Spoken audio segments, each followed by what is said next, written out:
අපි දැන් බලමු මෙන්න මේ cos 2යි තීර ධන cos 3යි තීර සමානයි බිඳුව කියන සමීකරණ විසඳන්නේ කොහොමද කියලා. අපිට මෙතනදී මුලින්ම මෙන්න මේ cos 3යි තීර කියන එක නා එහා පැත්තට දාලා ලියන්න පුළුවන්. එතකොට එන්නේ cos 2යි තීර සමානයි ඍණ cos 3යි තීර.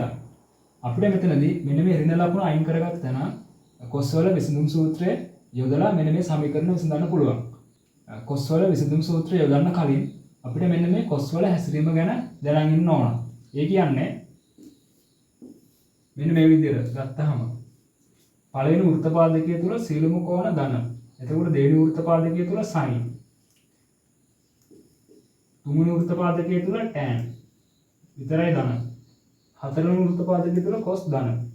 එතකොට මෙතනදී මෙන්න මේ තීඩවල හැසිරීම තියෙන බිඳුව සහ 180 අතර අපිට මෙතනදී බිඳුවෙන් පටන් අරගෙන 180 දක්වා එන්න පුළුවන්. හැබැයි 90ට යන්න බෑ. 90ට ගියත් cos sin වලටපත් වෙනවා. ඒකින්ද අපිට 180 දක්වා 180 දක්වාම එන්න වෙනවා. ඒ කියන්නේ බිඳුවෙන් පටන් අරගෙන 180 දක්වා ආවා. 180 දක්වා ඇවිල්ලා අපිට 3යි තීර එකතු කරන්න බෑ. මොකද තීර පවතින්නේ බිඳුව සහ 180 අතර. ඒ කියන්නේ අපිට 3යි තීරට අඩු කරන්න වෙන්නේ. 3යි තීර කියන කෝණය අඩු කරන්න වෙන්නේ. එකතු කරන්න බෑ. ඒ කියන්නේ අපිට ලියන්න පුළුවන් ඍණ cos 3යි තීර සමානයි cos 5 ඍණ 3යි තීර.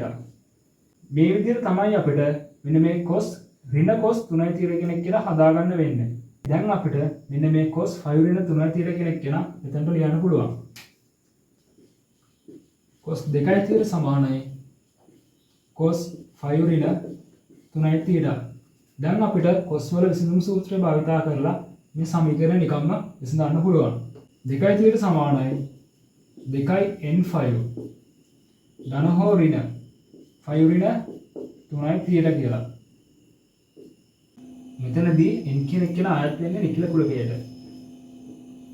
හරි. එතකොට අපිට මෙතනදී ලියන්න පුළුවන් 2යි තීර සමානයි 2n5 ධන 5 ඍණ 3යි තීර.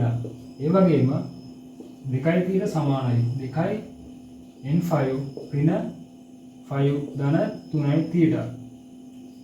දැන් අපිට මෙන්න මේ සමීකරණය සුළු කරලා ලියන්න පුළුවන්. 5යි තීර සමානයි 2n5 ධන 5 කියලා. දැන් අපිට මෙතනදී මෙන්න මේ n වලට ඍණාගයන් දාලා වැඩක් නැහැ. ඒකට හේතුව තමයි තීර පවතින්නේ බිඳුව සහ 180 අතර. ඒකින්ද අපිට මෙන්න මේ n වලට බිඳුවේ ඉඳලා ධනාගයන් ටික ආදේශ කරගෙන ගියා නම් අපිට ඕන අගයන් ටික ලබා ගන්න පුළුවන් බිඳුව සහ 180 අතර. n සමාන බිඳුවෙන් පටන් ගත්තාම තීර සමානයි මේ කොටස බිඳුව. ඒ කියන්නේ 5 බෙදීම 5. ඒ වගේම n සමාන 1 දී n සමාන 1 දී තීර සමානයි 2.5 ධන 5 කියන්නේ 3.5 බෙදීම 5. ඒ වගේම අපි දැන් බලමු n සමාන 2 දී නිකන් දාලා බලමු මොකක්ද එන්නේ කියලා. 4.5 ධන 5.5 5.5 බෙදීම 5 කියන්නේ 5. එහෙනම් තීර සමානයි n සමානයි 2 දී 5. n සමානයි 3 දැම්මොත් එන්නේ 6.5 ධන 5 7.5 බෙදීම 5. ඒ කියන්නේ 180 වෙන එහා තියෙන්නේ. එහෙනම් අපිට එතනින් n සමානයි 2 තමයි අන්තිමට ගන්න පුළුවන්. මෙන්න මේ කොටස මෙන්න මේ සමීකරණ සුළු කරත් එන්නේ මෙන්න මේ උත්තර ටිකම තමයි. අපි නිකන් බලාගෙන යමු. තීර සමානයි 5 ඍණ 2n5 කියලා. මෙතනදිත් අපිට n සමානයි බිඳුවෙන් පටන් අරගෙන ගියා නම් තීර සමානයි 5 කියලා මුලින්ම එනවා. ඊට පස්සේ n සමානයි 1 දී තීර සමානයි දැන් අපිට එන්නේ n සමාන 1 දැම්මම පස්සේ මෙතන ඍණාගයක්. ඒ කියන්නේ අපිට n සමාන 1 දාලා වැඩක් නැහැ. ඒ කියන්නේ අපි උත්තර ටික තමයි 5 බෙදීම 5 5 සහ 3.5 බෙදීම 5.